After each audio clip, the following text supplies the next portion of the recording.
Hello and welcome to PDA विद्यापीठ।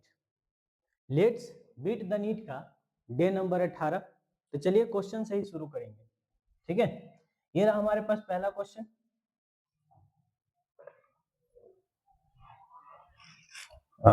ये है पहला क्वेश्चन। अब चलिए देखते हैं। The weight of object is the weight of object in coal mine at the surface and the top of mountain at same place on the earth 1 2 and 3 respectively w1 w2 and w3 respectively then मतलब question में ये बोला गया है कि कोई एक object है, उसको हम कोल माइन में रख देते हैं यानी कि डेप्थ में, और उसको हम रख देते हैं सरफेस पर, और फिर हम उसको रख देते हैं माउंटेन पर, मतलब माउंटेन में हाइट एज। खासियत ये है कि जितना डेप्थ में रखा गया उतना ही एज पे रखा गया, ये ध्यान रखना है। ठीक है, अब हमसे पूछा है कि इसको आप अरेंज करो W1 W2 और W3 के रिस्पेक्ट में कि किस कहाँ ज्यादा होगा। तो सर सबसे पहली बात ये कि अगर हम सरफेस से ऊपर जाते हैं तो भी जी कम होता है, सरफेस से नीचे आते हैं तो भी acceleration due to gravity decrease होता है।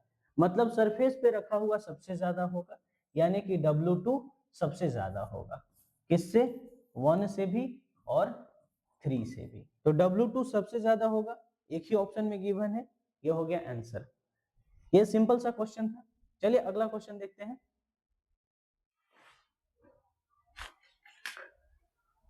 क्या हो गया? हाँ देखिए, the acceleration due to gravity at height 1 kilometre above the earth is the same as depth d below the surface of earth then मतलब क्वेश्चन ये बोला है कि अगर 1 किलोमीटर हाइट पर acceleration due to gravity x है तो कितना नीचे जाने पर acceleration due to gravity x होगा। मतलब कि अगर हम बात करें जीडी के बारे में, एक्सेलरेशन एट डेप्थ, तो ये होता है जी नोट, यानी कि सरफेस पर acceleration due to gravity surface is equal to 1 minus d upon r. उसी तरह से अगर हम डी का बात करें और हाइट जो है वो बहुत कम है, ना के बराबर, यानी कि 6400 किलोमीटर के रेस्पेक्ट में 1 किलोमीटर बहुत कम होता है अर्थ के रेडियस के रेस्पेक्ट में, इसलिए बोल रहे हैं ऐसा। तो यहाँ हो जाता है g naught into 1 minus 2h upon R. और अकॉर्डिंग टू क्वेश्चन जीडी और जीएच हमको बराबर करना है। तो जीडी और डीए यानी कि लेफ्ट साइड अगर बराबर है तो हम राइट साइड को भी आपस में क्या कर सकते हैं? बराबर कर सकते हैं। तो यहाँ पे क्या हो जाएगा, इक्वेशन नंबर 1 और 2 को इक्वल करने पर, तो इक्वेशन नंबर 1 और इक्वेशन नंबर 2 को हम क्या कर देते हैं? इक्वल कर देते हैं। तो यहाँ से हमारे पास कितना हो जाएगा? G naught into 1 minus d upon R is equal to g naught into 1 minus 2h upon R. अब यहाँ से इसको काट देते हैं, ठीक है, और इसको सिंप्लीफाई करना पड़ेगा। तो ये हो जाएगा हमारे पास कितना? r, और ये हो जाएगा r minus d is equal to, यहाँ पे कितना हो जाएगा? r, और ये हो जाएगा r माइनस 2h। r से r कट गया, यहाँ पे हो जाएगा r minus d is equal to r minus 2h। इस r से इस r को काट दे, क्योंकि इधर लेकर के आएंगे तो ये प्लस हो जाएगा, ये इधर आके माइनस हो जाएगा, और ये उधर जाकर के प्लस हो जाएगा। तो इससे क्या होगा? r से r काट देते हैं, माइनस से माइनस कट जाएगा, तो d इज इक्वल टू हमारे पास 2h आ गया, और h हमको दे रखा है 1 किलोमीटर, तो d is equal to 2 into 1 kilometre, तो हमारे पास d आ गया 2 किलोमीटर। कितना आ गया? 2 किलोमीटर। मतलब कि हम यह बोल रहे हैं कि ऊपर और नीचे दोनों जाने पे ग्रेविटी कम होता है, लेकिन जब हम ऊपर चलते हैं तो ज्यादा तेजी से कम होता है। ऊपर चलते हैं तो ज्यादा तेजी से, क्योंकि 1 किलोमीटर पे जितना गिरा उतना 2 किलोमीटर नीचे जाने पे गिरा नहीं, तो ज्यादा कहाँ पर? ऊपर चलने पर ज्यादा स्पीड से कम हो रहा है, नहीं, ऐसा बोल सकते हैं। तो d is equal to 2 kilometre, option number C. और ये भी क्वेश्चन अच्छा है। चलिए अगला क्वेश्चन देखते हैं।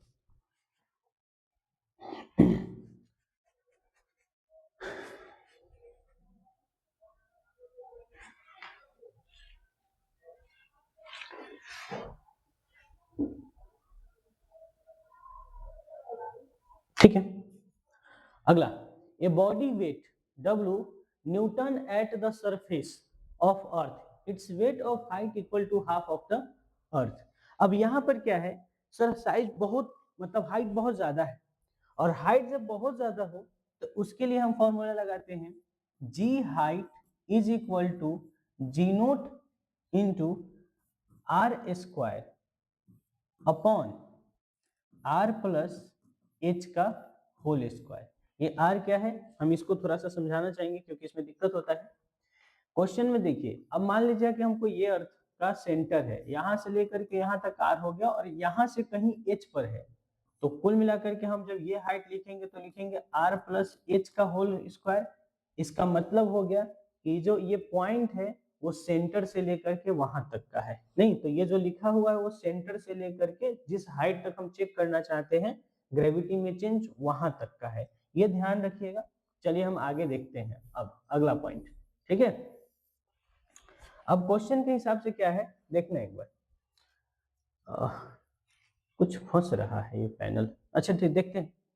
G h is equal to कितना है, जी नोट के जगह पर हम जी नोट ही रहने देते हैं, r square upon are plus H का होल स्क्वायर है, और एच के जगह पर उन्होंने बोला half of its weight at height equal to half of the radius of earth will be, यानी कि एच के जगह पर आर बाई टू रखेंगे तो r plus h by two का इसका होल स्क्वायर हो जाएगा, यानी कि आर बाई टू का होल स्क्वायर, और एक और आधा को जोड़ेंगे तो कितना जाएगा हमारे पास, 1.5 आ जाएगा। नहीं, और वो कितना हो जाएगा एक बार देखते हैं। चलिए, तो यहाँ पर g h is equal to g naught into ऊपर आर स्क्वायर अपॉन नीचे कितना हो जाएगा 3/2 का होल स्क्वायर, तो 3 यानी कि 9 आर स्क्वायर और 2 का होल स्क्वायर ये ऊपर चला जाएगा तो हो जाएगा 4, आर स्क्वायर से आर स्क्वायर कट गया, तो g h is equal to g naught into 4/9 आ गया। ठीक है, अब हम एक काम करते हैं, इधर भी मास से मल्टीप्लाई कर देते हैं और इधर भी मास से मल्टीप्लाई कर देते हैं, तो ये हो जाएगा वेट हाइट पर कितना होगा वो, और ये जो है वो वेट धरती पर दे रखा है यानी कि सरफेस पे दे रखा है, और ये हो जाएगा 4/9 यानी कि 4W/9, 4W/9 ऑप्शन नंबर सी। सभी आंसर सी ही आ रहा है, देखिए हंस रहा है ये।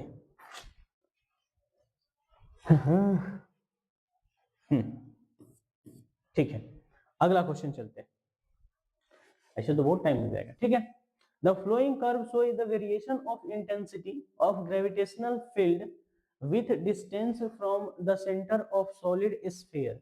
मतलब कुछ कर्व नीचे दिया हुआ था जिसको हम हटा दिए हैं, वो हम बना देंगे डायरेक्ट, हमको बताना है इंटेंसिटी की वजह से। तो ये सॉलिड है ना, क्या है, सॉलिड स्फीयर है। ठीक है, तो सॉलिड स्फीयर में क्या ध्यान रखना होता है, यहां से देखिए, अगर हम ये बात करें तो ये हो गया रेडियस आर, ये हो गया डिस्टेंस आर, और ये हो गया आर डैश। ठीक है, आर डैश, तो हमको क्या ध्यान रखना होता है कि अगर हम बात करें सरफेस, सबसे पहले इनसाइड इंटेंसिटी जो है वो इनसाइड कितना होता है, तो G M small r upon ये वाला आर डैश ना, स्मॉल आर अपॉन आर का क्यूब। मतलब ये कि जब हम यहाँ से चलना शुरू करते हैं सरफेस तक, तब क्या होता है, intensity directly proportional to r होता है। मतलब ग्राफ को अगर हम बनाना चाहें तो हम ग्राफ को कुछ ऐसे बना सकते हैं, देखिए एक बार, हम ग्राफ को कैसे बना सकते हो, कुछ यहाँ से, ठीक है, और ये ऐसे नेगेटिव में इसलिए बना रहे हैं, चलिए ठीक हो गया। अब उसके बाद में क्या है, जब हम सरफेस पर आ जाते हैं तब ये हो जाता है G M upon r square, और अगर हम आउटसाइड जाते हैं तो ये होता है जी एम अपॉन छोटा वाला आर, यानी कि यहाँ तक का डिस्टेंस जो भी दिया हुआ है आर डैश का होल स्क्वायर। मतलब ये कि जब हम बाहर निकल रहे हैं सरफेस पर तब ये हो जाता है intensity inversely proportional to R square, और inversely proportional to R square के लिए हमारे पास जो कर्व होगा वो कुछ इस तरह का होगा। नहीं तो इसी ग्राफ को कई बार अगर मैग्नीट्यूड वाइज बनाया जाए तो ऐसे भी बनाया जा सकता है। ठीक है, मैग्नीट्यूड वाइज ऐसे बनाया जा सकता है और मैग्नीट्यूड नहीं तो ऐसे, यानी कि ये है distance, intensity versus distance, intensity versus distance का, तो ये कर्व आएगा जो आपके सामने बना हुआ है। मेनली ये फॉर्मूला ध्यान रखना है क्योंकि सॉलिड वाला में गड़बड़ होता है थोड़ा सा, ठीक है। चलिए अगला क्वेश्चन देखते।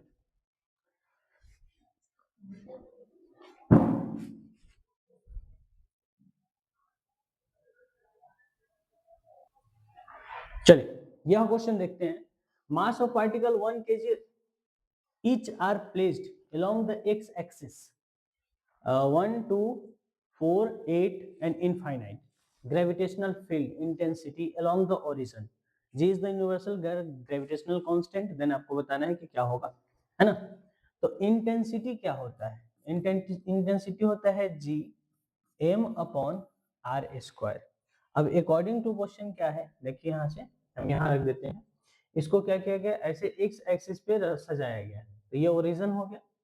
उसके बाद में 1 2 4 एंड सो ऑन। तो यहाँ से लेकर के यहाँ तक का डिस्टेंस 1 है, ये 2 है और ये 4 है, ठीक है, एंड सो ऑन इसी तरह से है। तो हम ये काम करते लिख देते हैं। यहाँ पे मान ले I1 है, यहाँ I2 हो जाएगा एंड यहाँ I3 हो जाएगा एंड सो ऑन, इसी तरह से चलता रहेगा।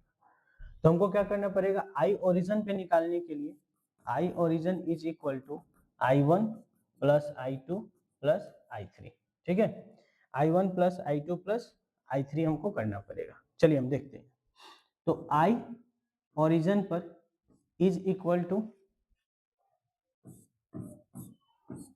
आई ओरिजिन पर इज इक्वल टू यहाँ पे हो जाएगा जी एम अपॉन 1 का square plus G M upon 2 का square plus G M upon 4 का स्क्वायर एंड सो ऑन, ठीक है।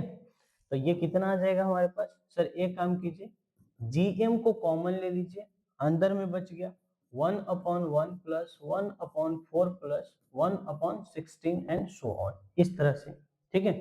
तो ये हमको कहीं ना कहीं जीपी बनता हुआ दिखाई दे रहा है ना। और जीपी में क्या होता है एक बार देखिएगा, जीपी में सम क्या होता है, क्या हो रहा है आज, देखिए जीपी में जो सम का फॉर्मूला होता है वो होता है a upon 1 minus c r, है ना, यानी कि 1। अब a का मतलब है फर्स्ट टर्म, a का मतलब है फर्स्ट टर्म, और फर्स्ट टर्म हमारे पास 1 है और ये 1 हो गया। कॉमन रेशियो क्या होता है, ये वाला डिवाइड बाई उससे पहले वाला, है ना। तो ये वाला डिवाइड बाई उससे पहले वाला 1/4 आएगा, और आप इसको जब सोल्व करेंगे तो 1 माइनस ये 3/4 आ जाएगा। तो हमारे पास जो सम आ गया वो कितना आ गया सर, वो आ गया हमारे पास ये 3/4, यानी कि 4 ऊपर चला जाएगा डिवाइड बाई 3। मतलब हम यहाँ पे लिख सकते हैं आई नोट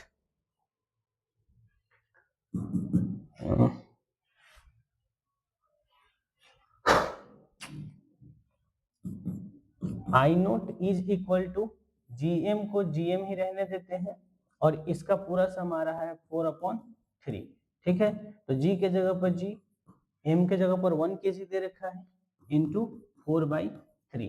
तो हमारे पास आई नोट यानी कि ओरिजिन पर इंटेंसिटी आ गया 4g/3, 4g/3। ये भी एक सिंपल सा क्वेश्चन, क्योंकि यहाँ पे बेसिक मैथमेटिक्स यूज किया हुआ है तो थोड़ा सा दिक्कत हो सकता है, बाकी कोई खास क्वेश्चन में दम है नहीं। तो 4g/3 ऑप्शन नंबर ए हो गया। चलिए अगला क्वेश्चन देखते हैं। अगला क्वेश्चन देखते हैं ये, हाँ ठीक है, बायो का क्वेश्चन। चलिए इसमें तो ज्यादा कुछ लिखना है नहीं। 3 जनेरा धतुरा है, पिटूनिया और solanum share common vegetative and reproductive character on the basis of their are placed. इस बिहार पर हम इसको फैमिली में रखते हैं, है ना। इस बिहार पर हम इसको कहाँ रखते हैं, फैमिली में रखते हैं, ठीक है। तो ये हो गया पहले question number first. Second, out of the following taxa which one represent the highest rank of taxonomical category. अगर टैक्सोनॉमिकल कैटेगरी का बात करें तो इसमें पूछा गया कि सबसे हाईएस्ट रैंक पर कौन होगा। एक बार देखते हैं हाईएस्ट रैंक पर कौन होता है।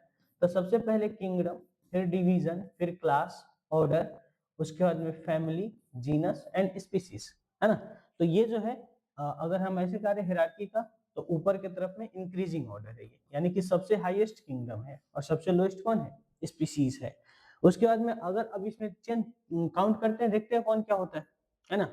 तो सबसे पहले एनाकार्डियेशियाई, ये है फैमिली हमारे पास, ठीक है। कोएल्स हो गया और ये हो गया, ठीक है। और मोनोकॉट, तो ये हो गया हमारे पास क्लास, मोनोकोटिलोडोनी क्लास हो गया, और ये हो गया कोएल्स एंड पोएल्सी, ये दोनों के दोनों ऑर्डर है। तो हमारे पास सबसे ऊपर कौन हो गया, क्लास। गिवन में से सबसे ऊपर कौन होगा, क्लास ही होगा। और क्लास का एग्जांपल कौन है, ये मोनोकोट वाला, मोनोकोटिलोडोनी। यानी कि डाइकोट और मोनोकोट क्या होता है, क्लास ही तो होता है, इसलिए। तो ये हो गया। चलिए अगला क्वेश्चन देखते हैं, 2 क्वेश्चन के बाद में। इसमें सिंपल पूछा है, देखते हैं क्या है। उसका ऑर्डर पूछा है। तो वीट का ऑर्डर क्या होता है, पोइस, अभी पढ़ क्या है कि पोइसी एक तरह का पोइल्स ऑर्डर है। लायन का अगर हम बात करें तो लायन का हो जाएगा कार्निवोरा, लायन का हो जाएगा क्या, कार्निवोरा। हाउस फ्लाई का हो जाएगा डिप्थेरा, और मैन का हो जाएगा प्राइमेटा, ठीक है। तो ये आपको याद करना ही पड़ेगा कि किसका ऑर्डर कौन है, और ये बहुत इंपॉर्टेंट है नीट पॉइंट ऑफ व्यू से। नीट पॉइंट ऑफ व्यू से, या फिर आप अगर कोई टेस्ट दे रहे हो तो उस पॉइंट ऑफ व्यू से ये बहुत ज्यादा इंपॉर्टेंट है ना, कि किसका ऑर्डर कौन है। निश्चित तौर पर कम से कम ऑर्डर तो याद हो ही जाना चाहिए। तो वीट का ऑर्डर हो जाएगा हमारे पास पोइल्स, और लायन का हो जाएगा कार्निवोरा, मैन का हो जाएगा प्राइमेटा, और हाउस फ्लाई का हो जाएगा डिप्थेरा, ठीक है। बाकी अपना मैच कर लीजिए, ठीक। चलिए अगला बात, यहाँ पे अगर हम बात करें जीनस सोलेनम इंक्लूड, सोलेनम में किसको किसको इंक्लूड किया गया है। तो सोलेनम में इंक्लूड हम मेनली किसको कर सकते हैं, पोटैटो को कर सकते हैं, ब्रिंजल को कर सकते हैं, है ना, पोटैटो एंड ब्रिंजल। तो कौन सा ऑप्शन जा रहा है, ऑप्शन नंबर सेकेंड। हमसे पूछा है जीनस में किसको किसको इंक्लूड कर सकते हैं, तो पोटैटो और ब्रिंजल, ठीक है। फैमिली नहीं पूछा है कि और क्वेश्चन आंसर देंगे ध्यान से। और क्वेश्चन था क्या, अच्छा हाँ, एसर्शन रीजन, एक question. Species is group of individual with fundamental similarity, सही है। Indica, Leo, tuberosum represent the group of individual, है ना। जैसे कि मैंजीफेरा इंडिका, है ना, पैंथेरा लियो। उसके बाद में अगर हम बात करें सोलेनम ट्यूबरोसम, तो जो बाद में लिखा होता है वो सब क्या होता है, वो सब के सब स्पीसीज होता है। पर इन्होंने बोला कि ये सब represent such a group of individual, नहीं ग्रुप नहीं, ये क्या है, मतलब कि क्या बोलते हैं उसको, इंडिका हो गया, लियो हो गया, ट्यूबरोसम हो गया, ये सब किसको रिप्रेजेंट कर रहा है, स्पीसीज को। और स्पीसीज, हाँ सही है, सही। तो असर्शन भी सही है, रीजन भी सही है, असर्शन भी सही है एंड रीजन भी सही है। क्योंकि इंडिका हो गया, लियो हो गया, ट्यूबरोसम हो गया, ये सब स्पीसीज को रिप्रेजेंट कर रहा है, और स्पीसीज को हम ग्रुप ऑफ इंडिविजुअल कह सकते हैं आराम से, कोई दिक्कत नहीं है, ठीक है। चलिए बहुत बढ़िया। अब आगे हम बात करें यहाँ पे, gorilla and monkey belong to same. Gorilla और मंकी सेम क्या होता है, तो गोरिल्ला और मंकी का सेम स्पीसीज, सेम ऑर्डर होता है। क्या होता है, गोरिल्ला एंड मंकी का सेम ऑर्डर होता है। उसके बाद में क्या, identify the incorrect statement, biological name are not assigned for bacteria. अच्छा इसमें काउंट करना है, काउंट करना है 1 2 3 कितना सही है, ठीक है।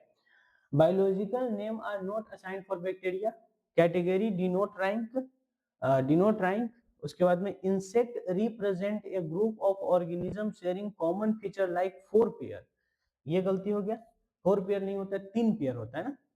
और ईच जीनस में हैव वन और मोर देन, ये कुछ छूट गया, एक सेकंड रुकिए, तो कहीं कुछ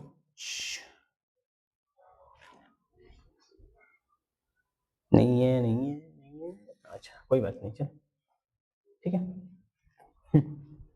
ईच जीनस में हैव वन और more than, each genus may have more than one, और एक से ज्यादा क्या हो सकता है, स्पीसीज हो सकता है ना, स्पीसीज होगा यहाँ पे। तो ये भी सही है, यानी कि हमको कौन सा ऑप्शन सिर्फ गलत है इसमें, ऑप्शन नंबर सी सिर्फ गलत है। तो सही कौन कौन है, इनकरेक्ट पूछा था, तो इनकरेक्ट सिर्फ सी ही है, इनकरेक्ट स्टेटमेंट सी। चलो ऑप्शन नंबर सी इनकरेक्ट। अगला, all plant are include in, सभी प्लांट को किसमें इंक्लूड किया गया है, division, angiosperm, class monocotyledonae, family Poaceae नहीं, किंगडम प्लांटी, यस बिल्कुल सही। Which of the following is not a category, इसमें से कौन कैटेगरी नहीं है, क्लास कैटेगरी है, फाइलम भी कैटेगरी है, और किंगडम भी कैटेगरी है। और एनिमल क्या है, किंगडम को एनिमेलिया कहते हैं, तो ये कैटेगरी तो नहीं है भाई, नहीं, ये कैटेगरी नहीं, ठीक है। चलिए अगला, select the correct option with respect to scientific name of man when it hand written. जब भी हैंड रिटेन किया जाता है तो उसको सेपरेट अंडरलाइन कर दिया जाता है, नहीं, हैंड रिटेन को हमेशा सेपरेटली अंडरलाइन किया जाता है। तो ये ऑप्शन नंबर 4 हो जाएगा। थर्ड में क्या गलत है, इसको एक ही साथ अंडरलाइन किया गया है, जबकि अंडरलाइन सेपरेटली करना होता है, ठीक है। तो इस क्वेश्चन का आंसर चला जाएगा option number 4। Which of the flowing represent phylum, इसमें से फाइलम को कौन रिप्रेजेंट कर रहा है? तो फाइलम यहाँ पे कॉर्डेटा फाइलम है, कॉर्निवोरा भी फाइलम है और एंजियोस्पर्म भी फाइलम है। तो ये ऑप्शन नंबर 4 हो जाएगा। सबके सब फाइलम है, याद रखना पड़ेगा, ध्यान रखना पड़ेगा। जैसे कि ये एंजियोस्पर्म है, एंजियोस्पर्म तो फाइलम है, जैसे एंजियोस्पर्म, जिम्नोस्पर्म, है ना, ब्रायोफाइट, टेरिडोफाइट, ये सब फाइलम है। कार्निवोरा भी फाइलम है। उसके बाद कॉर्डेटा का बात करें तो कॉर्डेटा भी हम लोग के लिए फाइलम ही है, ये तो पढ़ते भी है कॉर्डेटा, है ना, एनिमल किंगडम में। चलिए, the taxonomical hierarchy animal classes with a few similar characteristics are assigned to higher category is called। मतलब कि जो टेक्सोनॉमिकल क्लासेस मिल करके क्या बनाता है, तो क्लासेस मिल करके हमेशा फाइलम बनाता है ना। तो सर फाइलम या डिवीजन, तो एनिमल है तो फाइलम होगा, एनिमल है तो फाइलम होगा, और अगर प्लांट होता तो डिवीजन हो जाता है ना। क्लासेस मिलकर के डिवीजन हो जाता है। अब यहाँ पर क्या है देखिए एक बार क्वेश्चन में, वही फिर से प्लांटी है किंगडम, तो किंगडम के जस्ट नीचे होता है कौन, यहाँ पे प्लांटी है तो डिवीजन हो जाएगा। उसके बाद किंगडम, डिवीजन, क्लास, ऑर्डर हो जाएगा, फैमिली हो जाएगा, जीनस हो जाएगा और स्पीसीज हो जाएगा। मतलब किंगडम तो हमको दिया हुआ है। अब बात करें फाइलम का, तो अभी हम जस्ट बात किए हैं डिवीजन जो है वो एंजियोस्पर्मी होगा किसी भी प्लांटी का। मतलब यहाँ पे जिस किसका दिया हुआ है, identify the choose correct statement, ठीक है। सोलेनम ट्यूबरोसम, तो सोलेनम ट्यूबरोसम क्या है, एक मतलब पुष्पी प्लांट है, यानी कि एंजियोस्पर्म है, ठीक है। तो डिवीजन हो जाएगा एंजियोस्पर्म, जो कि हर एक ऑप्शन में एंजियोस्पर्म एंजियोस्पर्म एंजियोस्पर्म एंजियोस्पर्म, ठीक है। अब हम बात करें डाइकोटिलोडोनी, वो तो क्लास हो गया। ऑर्डर का अगर हम बात करें तो सेपेंडेल्स, पॉलीमोनियल्स, पॉलीमोनियल्स, यानी कि इसका जो होता है सोलेनम ट्यूबरोसम का वो पॉलीमोनियल्स पॉलीमोनियल्स, यानी कि ऑप्शन नंबर सेकंड और थर्ड बच गया, यानी कि इसको इसको हम क्या करते हैं, काट देते हैं, ठीक है। अब ठीक है, अब दोनों में से कौन है? अब फैमिली, तो फैमिली हमको पता है इसका सोलेनेसी होता है, तो ऑप्शन नंबर सेकंड। तो ये भी एक अच्छा सा कैटेगरी का क्वेश्चन है, बहुत अच्छा क्वेश्चन बन सकते हैं यहाँ पे, ठीक है। चलिए, यहाँ पे क्या है, scientific name of man homo sapien Linn in the above name, Linn refer to, linear scientist का नाम है। इस बात को यह कर रहा है कि सबसे पहले ह्यूमन के नेम को डिस्कवर किया था, या फिर ह्यूमन को डिस्कवर किया था। जीनस नेम गलत बात, स्पीसीज नेम गलत बात, scientist who change the name propose by Linnaeus and propose गलत है, a scientist who for first describe the man, yes, option number 4 हमको लगता है कि ज्यादा सही है। ये मुशीडिया इज इक्विवेलेंट टू, है ना, सबसे पहले ऑफ मैंगो। तो मुशेडिया है क्या, मुशेडिया है जो सर ये फैमिली है, यानी कि हमको मैंगो का फैमिली क्या है ये जानना है। तो मैंगो का फैमिली क्या हो जाएगा, एनाकार्डियेसियाई, यानी कि ऑप्शन नंबर सेकंड। एकदम सिंपल सिंपल क्वेश्चन आता है, इस चैप्टर से आसान कोई चैप्टर नहीं हो सकता। लायन लायन हो गया, लियोपार्ड हो गया और टाइगर हो गया, स्पीसीज ऑफ द जीनस, तो इसको हम क्या बोलते हैं, सबसे पहले सर पैंथेरा, है ना, जैसे कि हो गया Panthera leo, Panthera pardus, Panthera tigris, यानी कि इसका पैंथेरा पहले जीनस लिखा जाता है, बाद में स्पीसीज लिखा जाता है, तो पैंथेरा हो जाएगा, इसका क्या हो जाएगा, जीनस पैंथेरा हो जाएगा। और ये एनसीईआरटी में दिया हुआ है। Which of the following is not a component of binomial name? इसमें से बाइनोमियल नेम का कौन सा कंपोनेंट नहीं है? जेनेरिक नेम लिखा जाता है, एपिसिव एपिटेट लिखा जाता है, नेम ऑथर भी लिखा जाता है, लेकिन फैमिली हम कभी भी नॉमेनक्लेचर में फैमिली को नहीं लिखते ना, फैमिली को कभी हम नॉमेनक्लेचर में नहीं लिखते। अब क्या है, find the incorrect one, organism represent, सबसे पहला मतलब कोई एक है जो गलत है वो आपको बताना है। An organism represent occupy a place और position in system of classification. देखते हैं, local name of plant and animal vary from place to place within country, ये भी सही है, ये तो पक्का सही है। If we were to visit a dense forest, we would probably see much greater number and kind of living organism in it, ये भी सही है। Biological name can be written in any language, गलत बात है, उसको एक पार्टिकुलर लैंग्वेज में ही लिखते हैं, मतलब ये भी सही है। Organism represent occupy a place और position in the system of classification, है ना। चलिए अगला क्वेश्चन।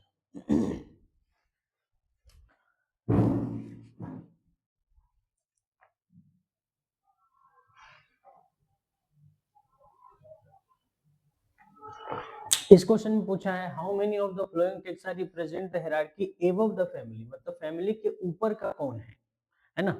तो एक बात हम करते हैं, सबसे पहले फैमिली के ऊपर का कौन है,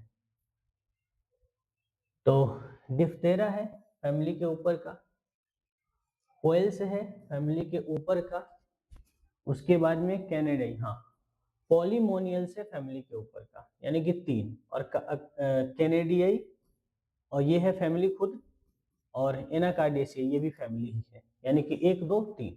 तो ऑप्शन नंबर सेकंड। इस तरह का क्वेश्चन बनेगा तो इसको डिफिकल्ट क्वेश्चन के नाम से जाना जाएगा।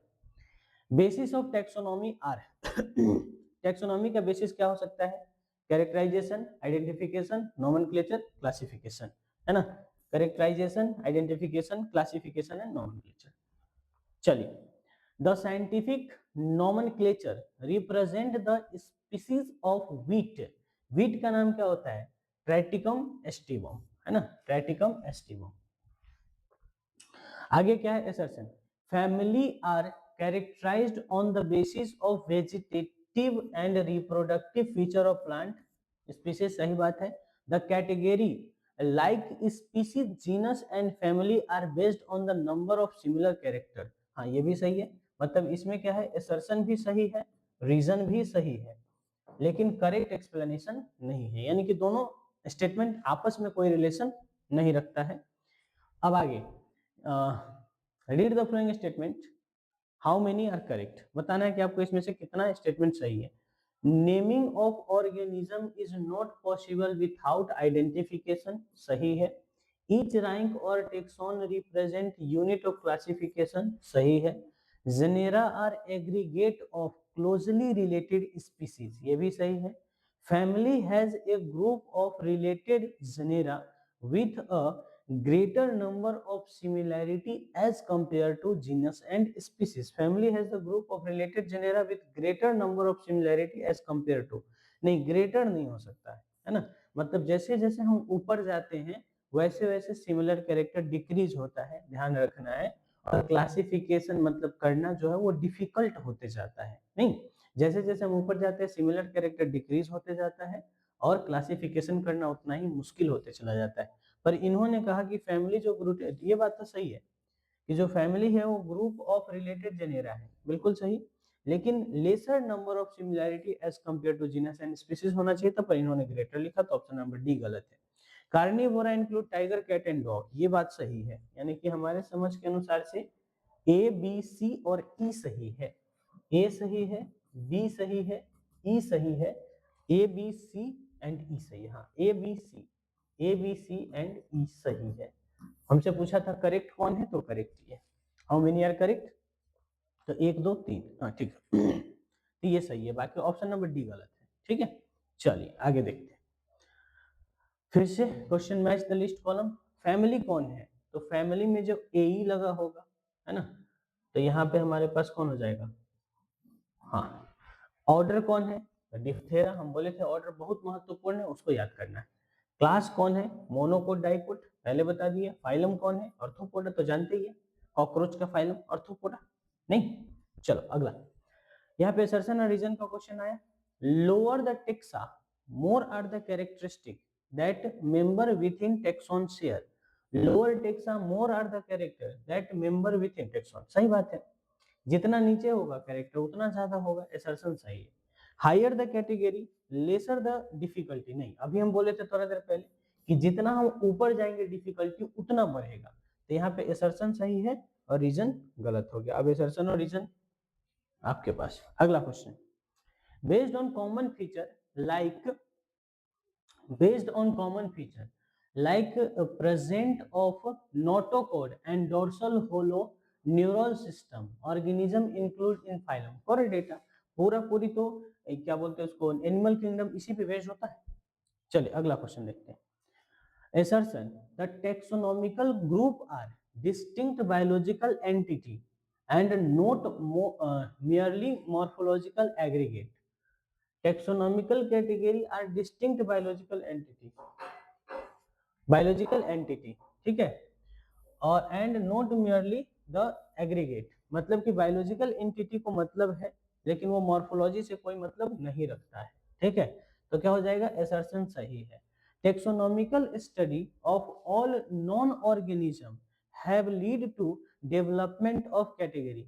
ना, taxonomical study of all known organism have led to the development of organism, ठीक है। The assertion and reason both are correct but not explanation, ठीक है।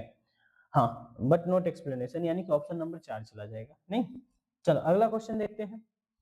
यहाँ पे read the following and choose the correct statement, सही को चुनना है।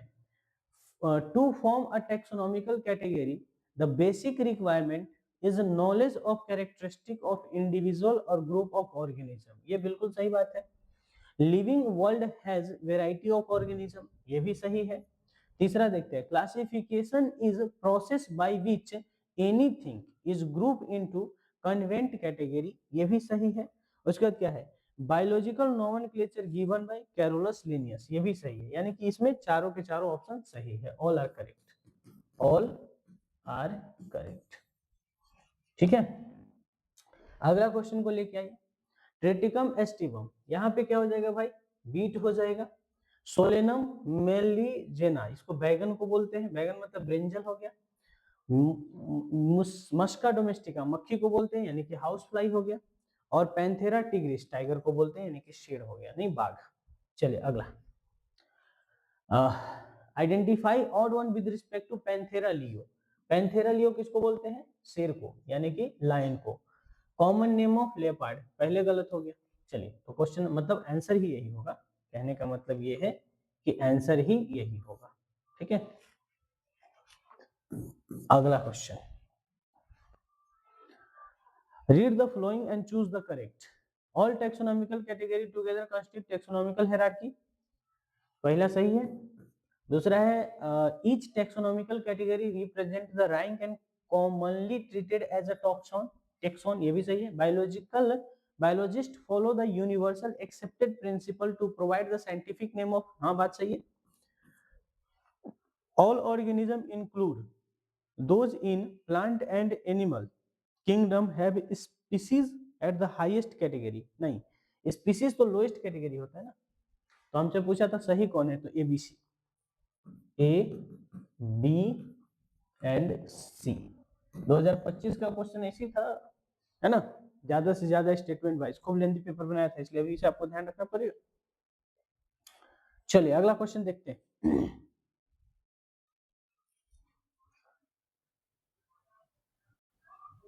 चलिए, we as we go from kingdom to species in taxonomical hierarchy, the number of common character, कहां से कहां जा रहे हैं, किंगडम से जा रहे हैं स्पीसीज के पास। जैसे जैसे नीचे जाएंगे कॉमन कैरेक्टर बढ़ते जाएगा, है ना, कॉमन कैरेक्टर बढ़ते जाएगा, गोज ऑन डिक्रीजिंग।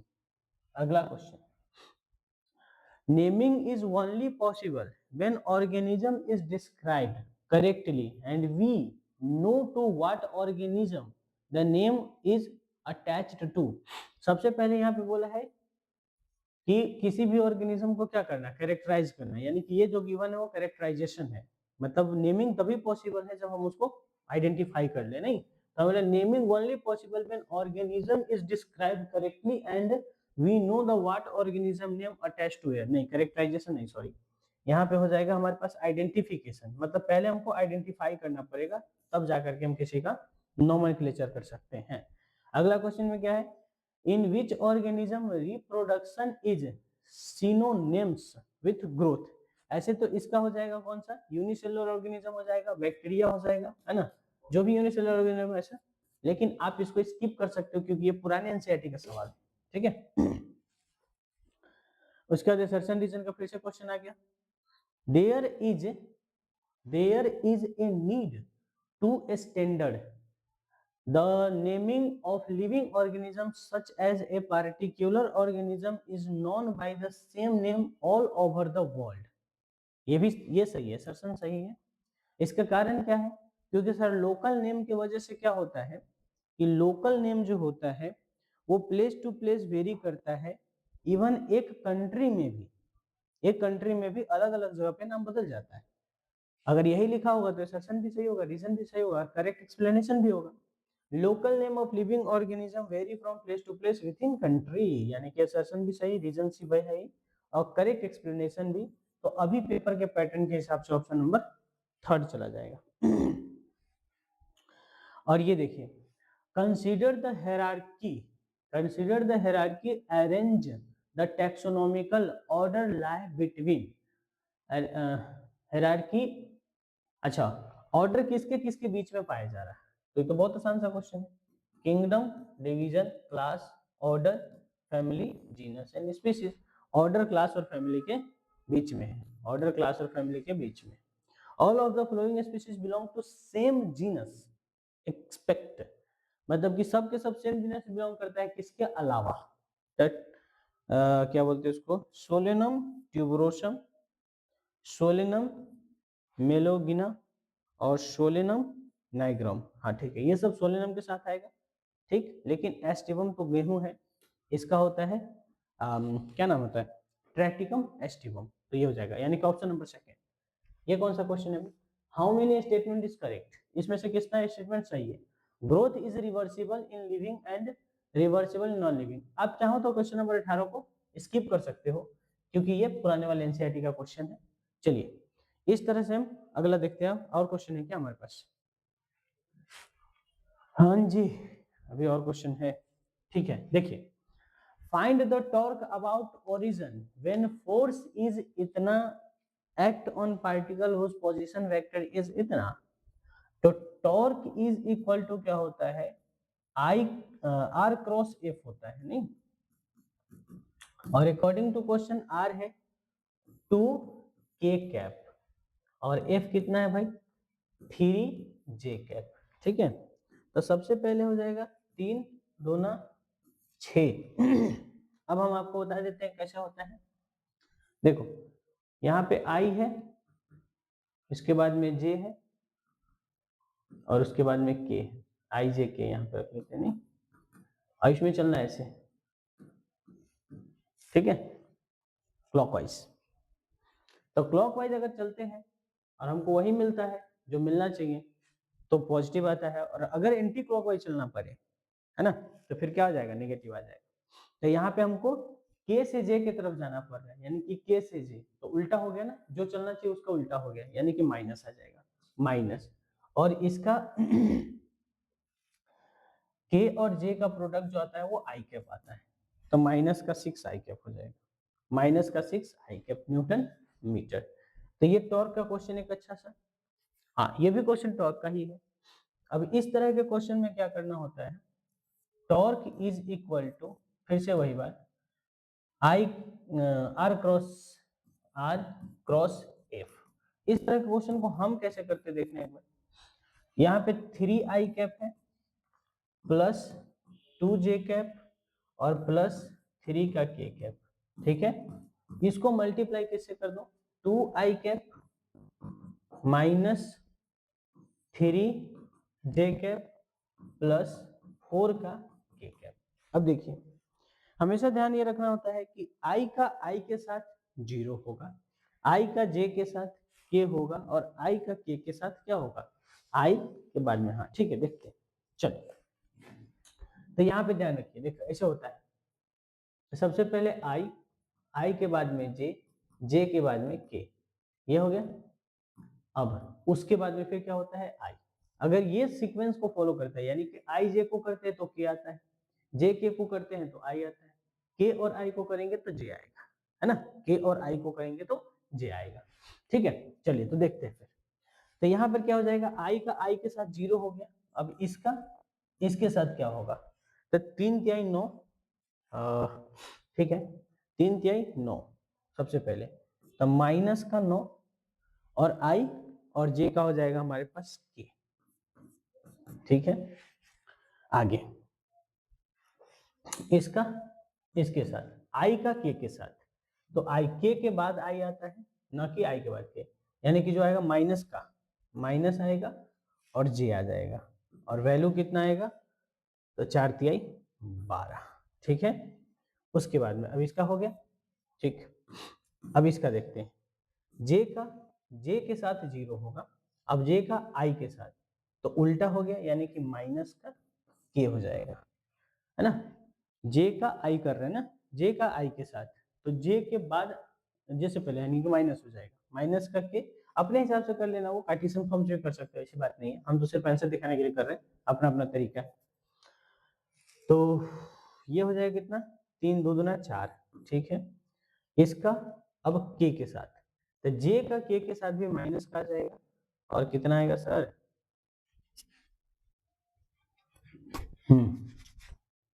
सबसे पहले जे का के साथ आई आएगा और माइनस का आएगा, और 4 गुना 8 आएगा, यानी कि 8 आई आएगा, ठीक है। अब इसका के साथ तो 0, इसका भी कर दिए, अब के साथ 0, आई के साथ में प्लस का जे, और 3 गुना 6 वैल्यू 6, उसके बाद में आई के का जे के साथ में माइनस का आई, और वैल्यू 3 तिहाई 9, ठीक है। अब देख लेते हैं, आई को आई के साथ जोड़ते हैं, के तो 9 और 4 13, यानी कि माइनस का 13 आएगा, माइनस का 13 कहाँ है भाई, माइनस का 13 एक ही ऑप्शन में, ठीक है। ऐसे देखते हैं जे का कितना आता है, माइनस का ये, अब प्लस का ये, माइनस अब प्लस, यानी कि माइनस का 6, माइनस का 6, ये और वो दोनों मिलकर के कितना हो जाएगा, हाँ चला गया, क्या और है क्या कहीं, तो 9 4 13, आई कहाँ गया, हाँ 8 और 9 17, माइनस का 17 आ रहा है, माइनस नहीं प्लस का आना चाहिए था।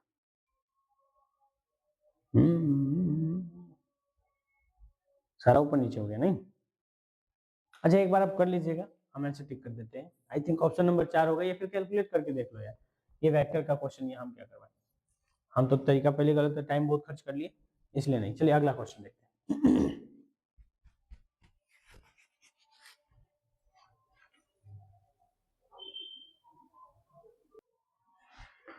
ये अगला क्वेश्चन है, यहाँ पे पूछा एबीसीडी ट्रायंगुलर प्लेट यूनिफॉर्म, अगर आप पिछले प्रीवियस मतलब कि डे नंबर 17 या 16 देखे होंगे, तो वहाँ पे हमने डिस्कस क्वेश्चन किए थे।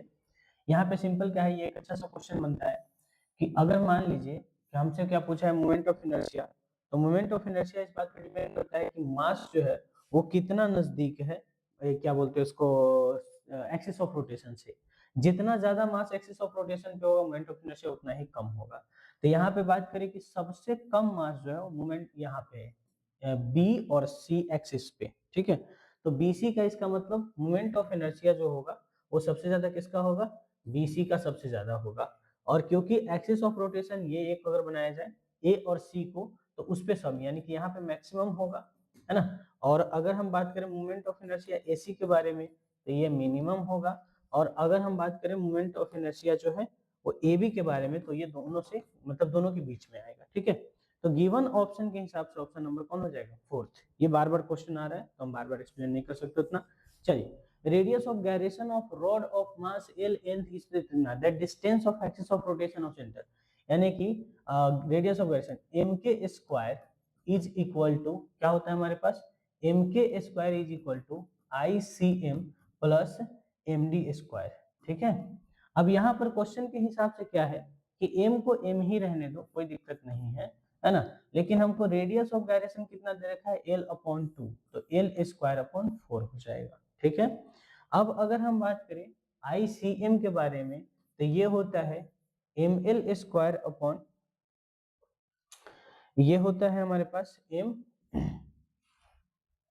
l²/12 सेंटर ऑफ मास से। रॉड की अगर हम बात करें मोमेंट ऑफ इनर्शिया के बारे में, तो ये एक रॉड हो गया, है ना, और इसके अगर हम सेंटर से इसको क्या करते हैं, रोटेट करते हैं, तो हमारे पास आता है ml²/12 प्लस यहाँ पे md², तो m की जगह पर m और d हमसे पूछा है वही डिस्टेंस कितना होगा। हम बोले इसको इधर लेकर के आते हैं, तो हमारे पास कितना हो जाएगा, ml²/4 minus ml² upon 12 is equal to md²। ठीक है, और इसको अगर हम सॉल्व करना चाहें तो हमारे पास कितना आ जाएगा 12, यानी कि ये हो जाएगा हमारे पास 3 ml² माइनस 2 सीधे सीधे ml² is equal to md²। ठीक है, अब यहाँ से हमारे पास क्या बचेगा सीधा 2ml², यहाँ से हमारे पास कितना बचेगा 2ml² upon 12 is equal to md²। एक m से एक m को काट सकते हैं हम यहाँ पर, और इसको काट दे तो 6 बार में कट जाएगा। तो d जो है हमारे पास वो l अपॉन कितना आ जाएगा 6 आ जाएगा अंडर रूट में। तो l बाहर निकल जाएगा और 6 सिर्फ छूट जाएगा, यानी कि d जो है वो l अपॉन अंडर रूट 6 आएगा। यह एक बहुत अच्छा सा क्वेश्चन है। ठीक है, यह एक बहुत अच्छा सा क्वेश्चन है, क्योंकि क्वेश्चन में हमको क्या दे रखा था, रेडियस ऑफ गायरेशन दे रखा था, और k को ही रेडियस ऑफ गायरेशन बोलते हैं, जो कितना था l अपॉन 2 दे रखा था। और radius of mk² is equal to ICM plus md, है ना, मोमेंट ऑफ इनर्शिया के बराबर होता है। ठीक है, तो वही पूछा था हमसे, डिस्टेंस कितना होगा वो हम बता दिए। ये क्वेश्चन देखते हैं एक बार। The moment of inertia of uniform semi circular wire of mass m and radius r about an axis passing through center of mass perpendicular to plane। Question में हमको क्या बोला, देखिए कि ये हमारे पास एक रॉड है जिसका लेंथ l है और मास m है, तो सेमी सर्कुलर हो गया। अब हमसे क्वेश्चन में क्या बोला है कि सपोज करते हैं यहाँ से एक लाइन गुजर रहा है ना ऐसे, ठीक है, तो इसके सेंटर ऑफ मास, ये तो एक पॉइंट हो गया हमारे पास। अब इसके सेंटर ऑफ मास पर, ठीक है, इसके सेंटर ऑफ मास पर क्या होगा, एक ऐसे लाइन गुजर रहा होगा, तो हमको बताना है इससे कितना होगा। तो हम बोले देखिए यहाँ पे क्या है, अगर हम बात करें I dash is equal to ICM plus md² हो जाएगा। बोले ठीक है, यानी कि अगर हमको किसी भी तरह से ये डिस्टेंस पता चल जाए तो मेरा क्वेश्चन आराम से बन जाएगा। और हम सेंटर ऑफ मास में, चैप्टर सेंटर ऑफ मास जो पढ़ते हैं, तो वहाँ पे इसका डिस्टेंस याद करते हैं कि कोई भी सेमी सर्कुलर अगर वायर रखा हुआ है तो उसका जो डिस्टेंस होता है वो 2r अपॉन पाई होता है। ठीक है, यानी कि ये यहाँ से लेकर के यहाँ तक का जो डिस्टेंस है सेंटर ऑफ मास का वो 2r अपॉन पाई होता है। ठीक है, और यहाँ पे देखो आई डैश, तो आई डैश है ये वाला पॉइंट, और इस वाले पॉइंट में अगर ऐसे गुजर रहा है तो हम जानते हैं कि किसी रिंग से कितना होगा, ये वाला हमको पता होता है कितना होगा। अगर हम बात करें परपेंडिकुलर है तो सीधा सीधी mr² हो जाएगा इज इक्वल टू ICM हमको निकालना है प्लस md का पता नहीं, m को m लिखते हैं, और d² की जगह पर क्या हो जाएगा 4r² अपॉन पाई²। नहीं, अब इसको एक काम करो, इधर लेकर के आएंगे तो हमारे पास क्या हो जाएगा ICM is equal to mr² minus 4m r² upon pi. ICM यहाँ से कितना जाएगा mr² को हम कॉमन ले लेते हैं, तो अंदर में हमारे पास कितना बच जाएगा 4 अपॉन पाई², 1 माइनस 4 अपॉन पाई² ना। ठीक है, तो ICM फाइनली हमारे पास आया कितना, तो mr² को कॉमन ले लिए और अंदर में बचा 1 माइनस 4 अपॉन पाई²। ठीक है, तो कौन सा हो जाएगा ऑप्शन नंबर 3। और ये भी अच्छा नहीं, इसको हम बहुत अच्छा क्वेश्चन के कैटेगरी में रखेंगे, क्योंकि यहाँ पे दो चैप्टर को कनेक्ट करके मल्टीपल कॉन्सेप्ट लगा करके क्वेश्चन पूछा गया है। नहीं, चलो, अब मल्टीपल कॉन्सेप्ट वाले क्वेश्चन को हम हमेशा अच्छा मान करके चलते हैं।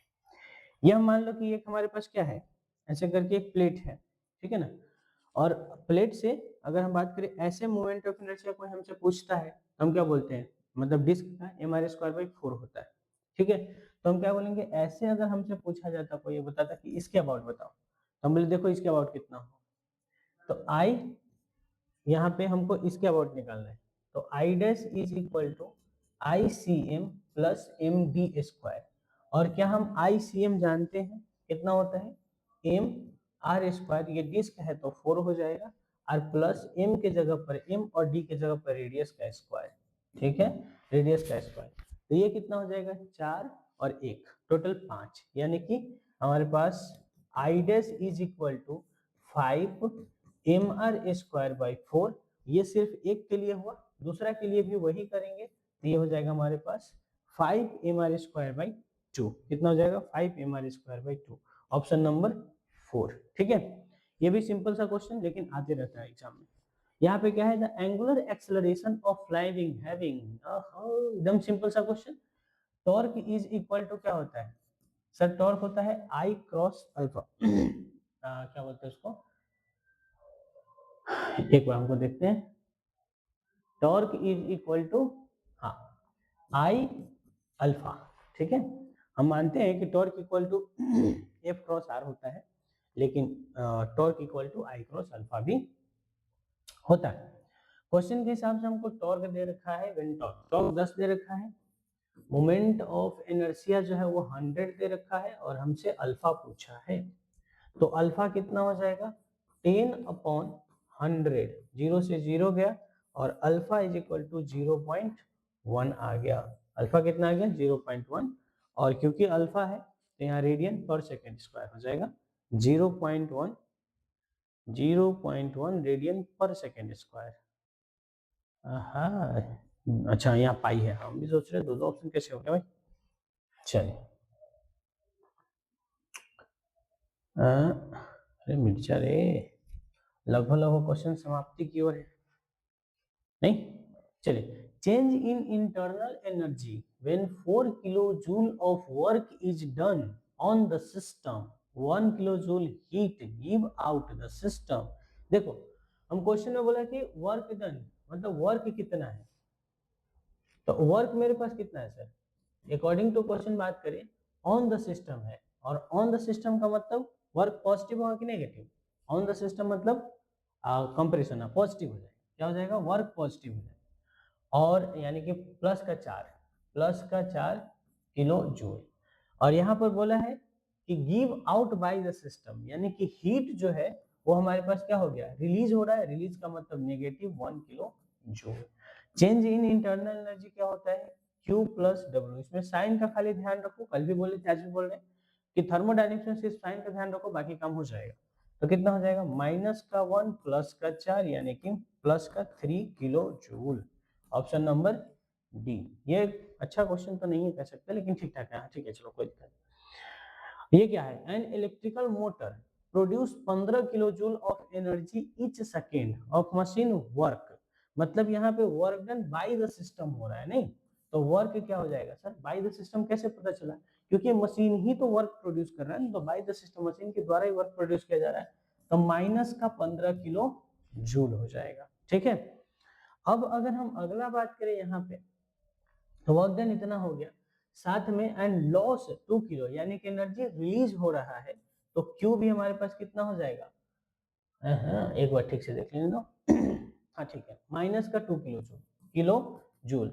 The change in internal energy पूछा है तो Q + W, बस भैया -15 प्लस -2 किलो जूल, तो 15 2 17, यानी कि change in internal energy -17 kilo joule आ रहा है। ठीक है, -17 किलो जूल। अगला क्वेश्चन, ये कौन सा क्वेश्चन है भाई, सेम टू सेम रिपीट हो गया है क्वेश्चन, चलो जल्दी जल्दी आ जाओ। ये gas expand isothermally against the constant external pressure 1 atm from इतना से लेकर के इतना, इट एब्जॉर्ब इतना, एब्जॉर्ब मतलब क्यू दे रखा है, एब्जॉर्ब का मतलब हीट एब्जॉर्ब किया जा रहा है, यानी कि प्लस का 800 जूल है ना, जूल। अब उसके बाद में क्या है आइसोथर्मली, ठीक है ठीक है ठीक ठीक ठीक, अब वर्क निकाल लेते हैं, वर्क इक्वल टू होता है -P एक्सटर्नल डेल्टा V, तो -P की जगह पर माइनस रखेंगे, P की जगह पर 1 atm रखेंगे, और इनटू डेल्टा V की जगह पर फाइनल माइनस इनिशियल यानी कि 10 लीटर रखेंगे। dm³ का मतलब होता है, एक dm³ मतलब 1 लीटर होता है।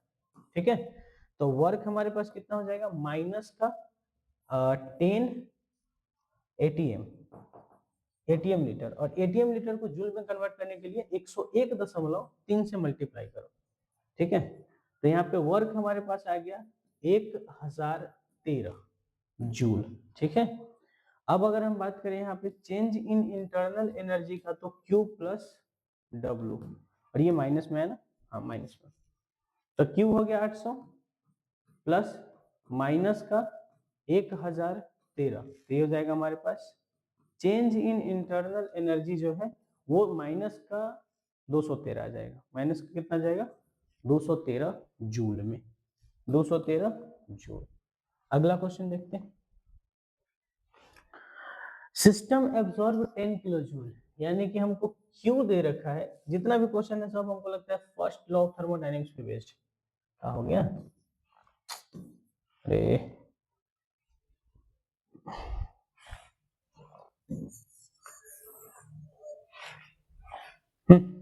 चलिए, Q is equal two plus का 10 kilo joule, 10 kilo joule, sir plus का है क्योंकि एब्जॉर्ब किया गया है ना, सिस्टम ऑब्जर्व इतना heat and does 10 kilo joule, माने कि वर्क जो है वो दे रखा है कितना,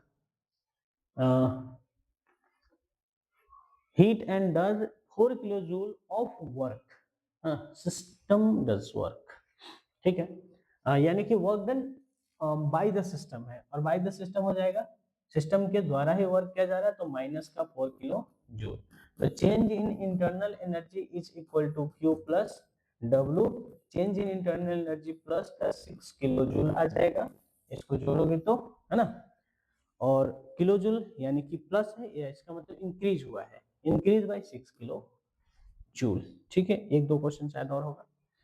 हाँ ये देखते हैं, देखिए फॉर ए पार्टिकुलर प्रोसेस, यानी कि जो क्यू दे रखा है हमको, इसका मतलब हो गया कि हीट जो है वो रिलीज्ड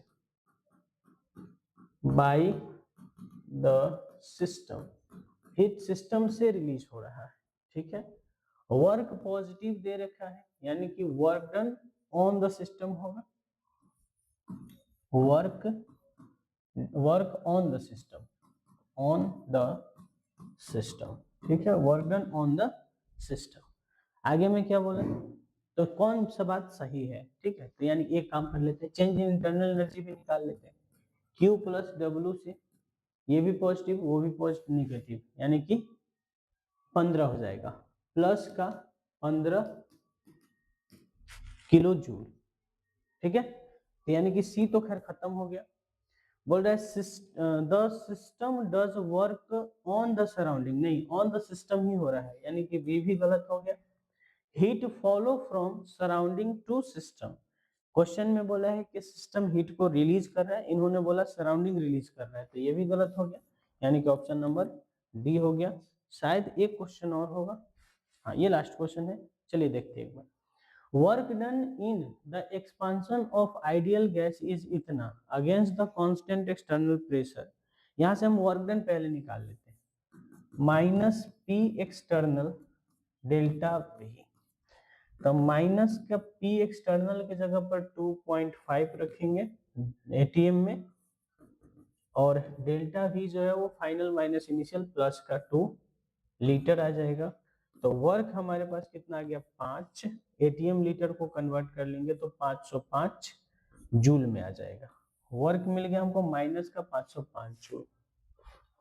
गिवन क्वेश्चन में वर्क जो है, हीट जो है वो वर्क के मैग्नीट्यूड के बराबर होगा, यानी कि हमको हीट भी पता चल गया 505, ठीक है, हीट भी पता चल गया 500, इसको 500 भी रख सकते हो, 505 कोई बड़ी बात नहीं है, ठीक है, हीट भी पता चल गया। अब अगर हम यहाँ पे बात करें, चले आगे देखते हैं कि क्या होता है, देखिए, तो अगर हम यहाँ पे आगे बात करें, तो गिवन क्वेश्चन के हिसाब से मोल हमको दे रखा है, और क्या निकालना है हमको लास्ट में, टेम्परेचर इंक्रीज कितना हो रहा है वो निकालना है, तो Q इज इक्वल टू होता है MS डेल्टा T, है ना, तो हीट हमको पता चल गया, मास कहीं से पता चल जाए, स्पेसिफिक हीट दिया हुआ है तो हम चेंज इन टेम्परेचर आराम से निकाल सकते हैं, तो ये हो गया हमारे पास, मान लेते हैं कि 500 इज इक्वल टू M के जगह पर 1 मोल दे रखा है, तब मास निकालने के लिए क्या करना पड़ेगा, mole is equal to weight upon molecular weight, mole is equal to weight upon molecular weight, ठीक है, तो मोल कितना है 1,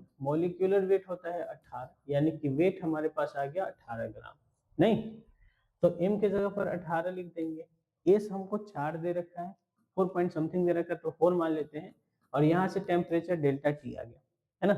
तो यहाँ से हमारे पास जो डेल्टा टी है वो कितना हो जाएगा, 500 डिवाइड बाई 18 गुना 4, ठीक है। तो 18 गुना 4, अब इसको क्या करेंगे, हम डिवाइड करेंगे, ठीक। तो ये काम करते हैं, delta T is equal to 500 divide by 18 चौका 72, 7 मान लेते हैं, 7 सत्ते 49, अप्रोक्सीमेट 7 के आसपास आ गया। तो चेंज इन टेम्परेचर इतना आ गया। अब चेंज इन टेम्परेचर होता है क्या है सर, है ना, यहाँ पे देखिए, change in temperature is equal to T final minus T initial. Change in temperature 7 है, टी फाइनल हमको निकालना है, टी इनिशियल 20 दे रखा है, इसको इधर भेजेंगे तो 20 और 7 27 हो जाएगा, यानी कि 27 के आसपास आंसर आ जाएगा, ऑप्शन नंबर 4, ठीक है। तो ये था लास्ट क्वेश्चन आज का, हाँ लास्ट क्वेश्चन है। तब तक के लिए पढ़ाई करते रहे, ऑल द वेरी बेस्ट, फिर कल मिलते हैं, ओके बाय।